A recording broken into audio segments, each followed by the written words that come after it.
Good evening, everybody. As you've seen by now, this isn't a normal convention. It's not a normal time. So tonight, I want to talk as plainly as I can about the stakes in this election. Because what we do these next 76 days will echo through generations to come. I'm in Philadelphia, where our Constitution was drafted and signed. It wasn't a perfect document.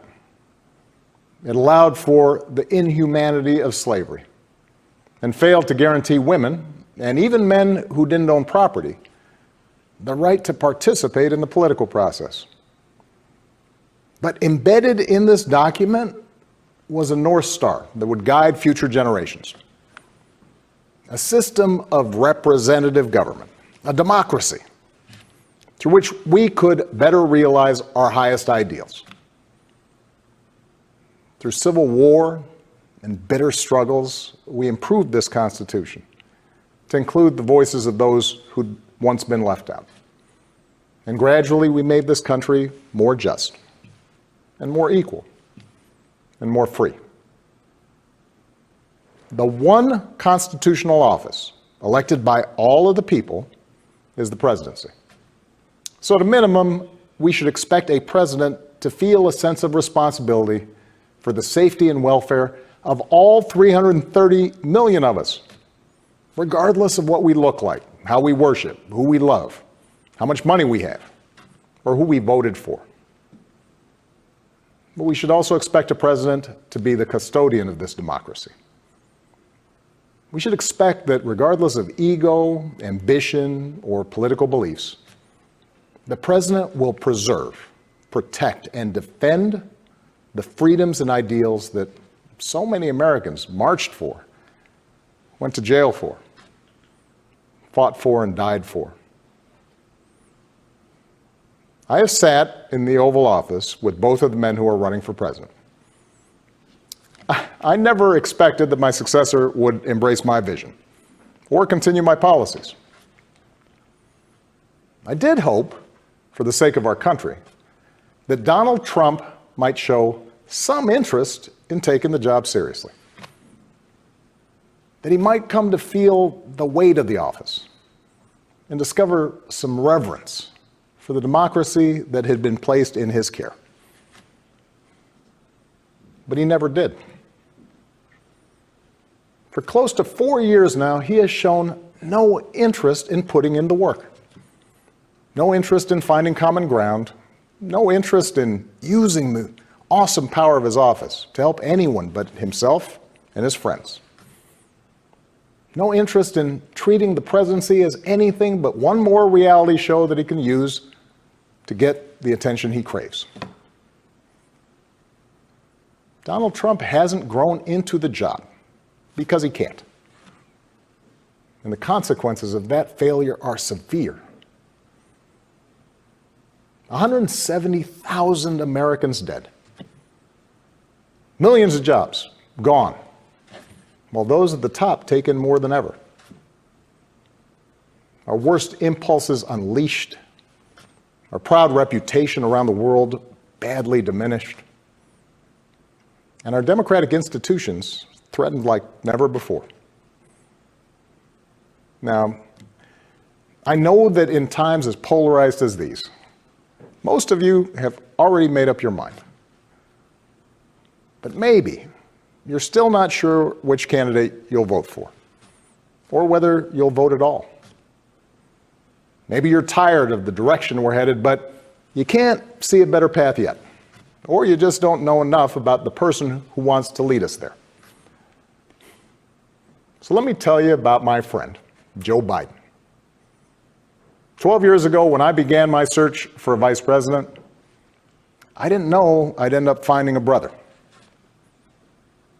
Joe and I come from different places, different generations, but what I quickly came to admire about Joe Biden is his resilience, born of too much struggle, his empathy, born of too much grief.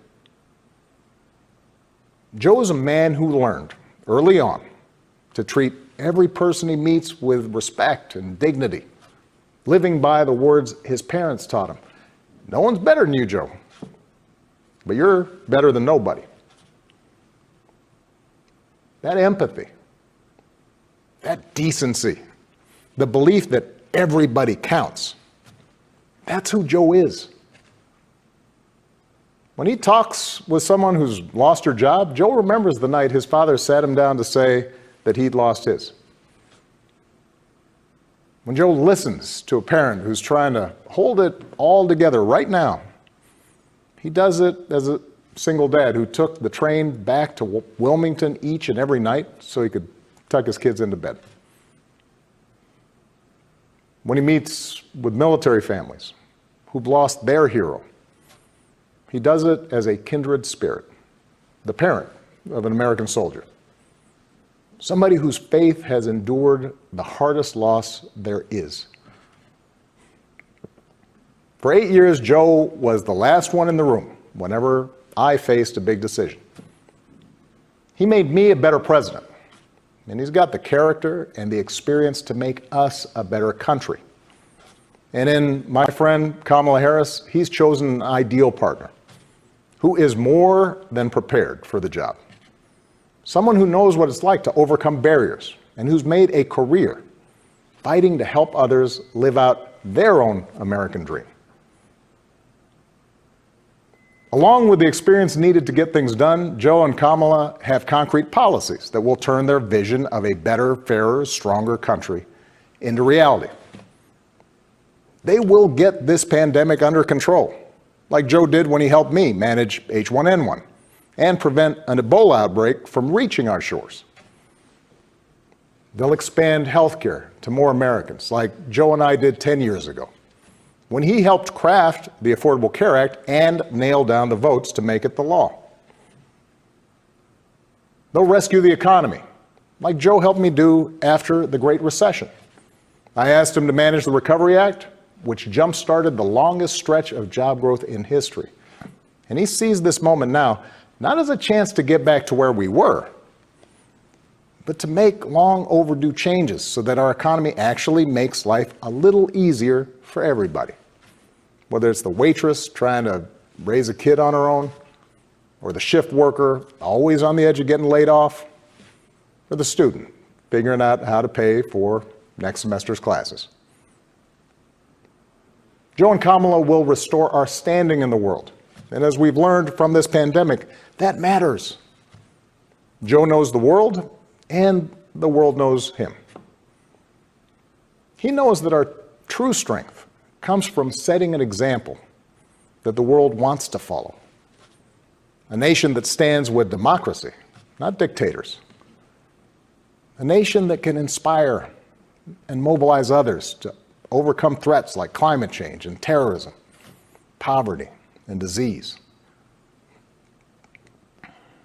But more than anything, what I know about Joe, what I know about Kamala, is that they actually care about every American, and that they care deeply about this democracy. They believe that in a democracy, the right to vote is sacred, and we should be making it easier for people to cast their ballots, not harder. They believe that no one, including the president, is above the law, and that no public official, including the president, should use their office to enrich themselves or their supporters. They understand that in this democracy, the commander-in-chief does not use the men and women of our military who are willing to risk everything to protect our nation as political props to deploy against peaceful protesters on our own soil. They understand that political opponents aren't un-American just because they disagree with you. A free press isn't the enemy, but the way we hold officials accountable. That our ability to work together to solve big problems like a pandemic depend on a fidelity to facts and science and logic, and not just making stuff up. None of this should be controversial. These shouldn't be Republican principles or Democratic principles. They are American principles. But at this moment, this president and those who enable him have shown they don't believe in these things. Tonight, I'm asking you to believe in Joe and Kamala's ability to lead this country out of these dark times and build it back better. But here's the thing. No single American can fix this country alone. Not even a president. Democracy was never meant to be transactional. You give me your vote, I make everything better. It requires an active and informed citizenry. So I'm also asking you to believe in your own ability, to embrace your own responsibility as citizens, to make sure that the basic tenets of our democracy endure. Because that's what's at stake right now. Our democracy. Look, I understand why a lot of Americans are down on government. The way the rules have been set up and abused in Congress make it easier for special interests to stop progress than to make progress. Believe me, I know it. I understand why a white factory worker who's seen his wages cut or his job shipped overseas might feel like the government no longer looks out for him, and why a black mom might feel like it never looked out for her at all. I understand why a new immigrant might look around this country and wonder whether there's still a place for him here. Why a young person might look at politics right now, the circus of it all, the meanness and the lies and conspiracy theories, and think, what is the point? Well, here's the point. This president and those in power, those who benefit from keeping things the way they are counting on your cynicism. They know they can't win you over with their policies. So they're hoping to make it as hard as possible for you to vote and to convince you that your vote does not matter. That is how they win. That is how they get to keep making decisions that affect your life and the lives of the people you love. That's how the economy will keep getting skewed to the wealthy and well-connected. How our health systems will let more people fall through the cracks. That's how a democracy withers, until it's no democracy at all. And we cannot let that happen.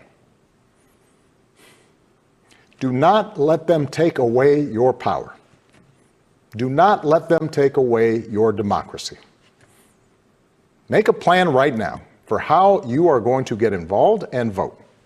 Do it as early as you can and tell your family and friends how they can vote too. Do what Americans have done for over 2 centuries when faced with even tougher times than this. All those quiet heroes who found the courage to keep marching, keep pushing in the face of hardship and injustice. Last month, we lost a giant of American democracy in John Lewis. And some years ago, I sat down with John and a few remaining leaders of the early civil rights movement. One of them told me he never imagined he'd walk into the White House and see a president who looked like his grandson. And then he told me that he had looked it up. And it turned out that on the very day that I was born, he was marching into a jail cell, trying to end Jim Crow segregation in the South. What we do echoes through generations. Whatever our backgrounds, we are all the children of Americans who fought the good fight. Great-grandparents working in fire traps and sweatshops without rights or representation. Farmers losing their dreams to dust. Irish and Italians and Asians and Latinos told, go back where you come from. Jews and Catholics Muslims, and Sikhs made to feel suspect for the way they worshiped. Black Americans chained and whipped and hanged, spit on for trying to sit at lunch counters, beaten for trying to vote. If anyone had a right to believe that this democracy did not work and could not work, it was those Americans, our ancestors. They were on the receiving end of a democracy that had fallen short all their lives. They knew how far the daily reality of America strayed from the myth. And yet, instead of giving up, they joined together. And they said, somehow, some way, we are going to make this work. We are going to bring those words in our founding documents to life.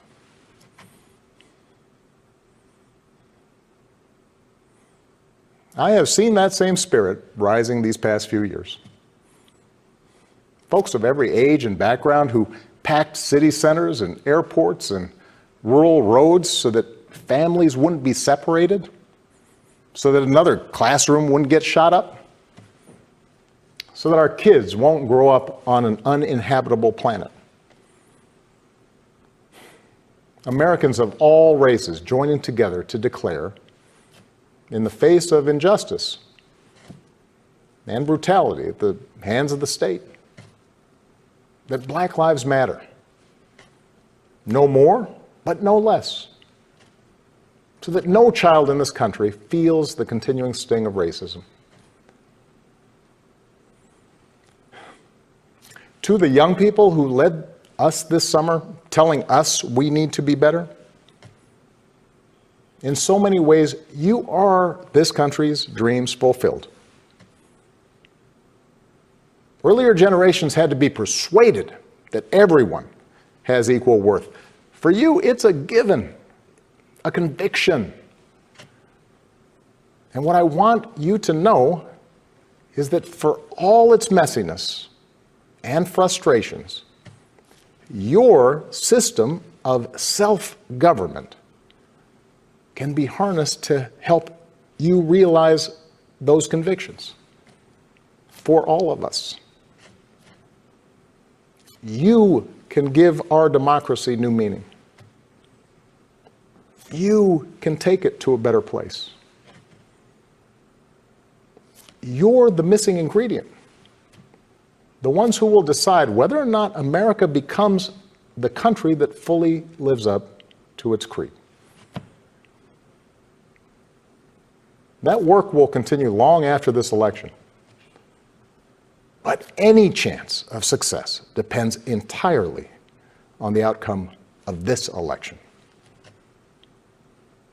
This administration has shown it will tear our democracy down if that's what it takes for them to win. So we have to get busy building it up by pouring all our efforts into these 76 days and by voting like never before for Joe and Kamala and candidates up and down the ticket so that we leave no doubt about what this country that we love stands for today and for all our days to come. Stay safe.